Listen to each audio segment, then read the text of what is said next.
Back another album review.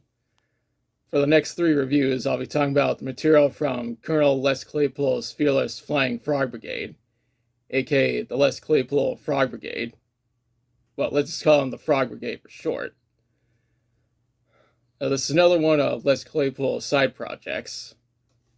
These guys were originally together from 2000 to 2004. They reunited in 2022 and are still together as of the making of this video. Anyways, today's review is on Live Frogs Set 1.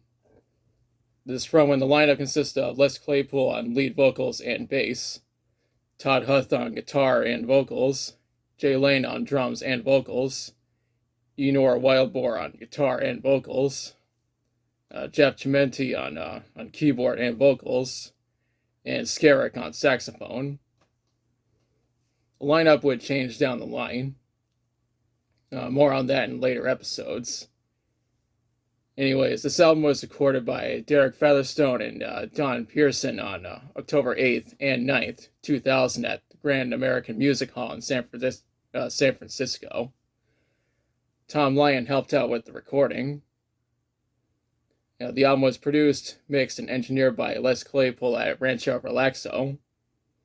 Live engineering was provided by Mike McGinn.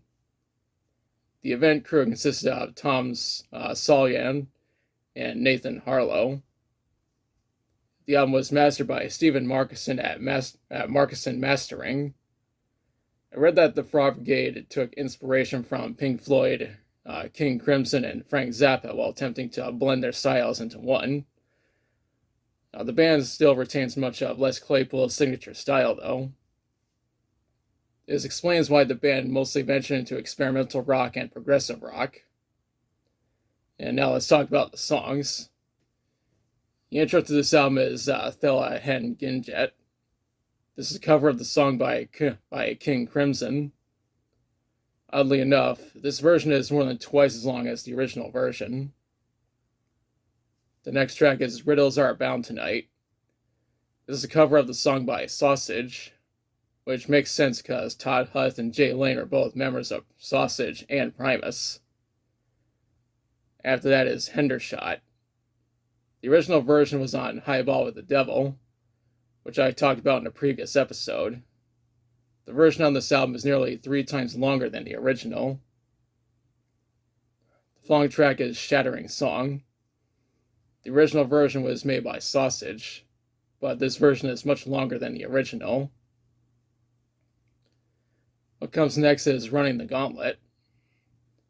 This is a cover of the song of the song from the album Highball of the Devil. However, this version is about 3 times longer than the original. The track after that is Girls with Single Men. This is a cover of another Sausage song, and it's slightly longer than the original. The finale of this album is Shine On You, Crazy Diamond. This is a cover of the song by Pink Floyd. Ironically enough, this version is about half the runtime of the original. When researching this album, I read that it peaked at number 34 on the Billboard Independent Albums, but it didn't receive any certification from the RIAA. On a side note, AllMusic gave this album 4 out of 5 stars. Now for my thoughts. I think this is a very good album. It's interesting knowing that the Frog Brigade would cover songs that Les Claypool has done with the Holy Mackerel and Sausage, in addition to covering songs by Pink Floyd and King Crimson.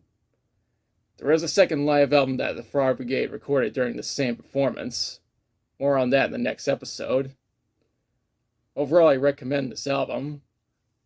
Now's the part where I question you. Have you listened to Live Frogs Set 1?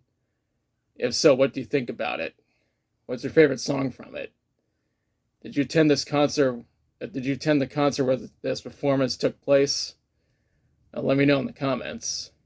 If you liked the video, be sure to like, share, and subscribe. Be sure to press the notification bell to notify future videos. Thanks for watching. I'll be back soon with another review.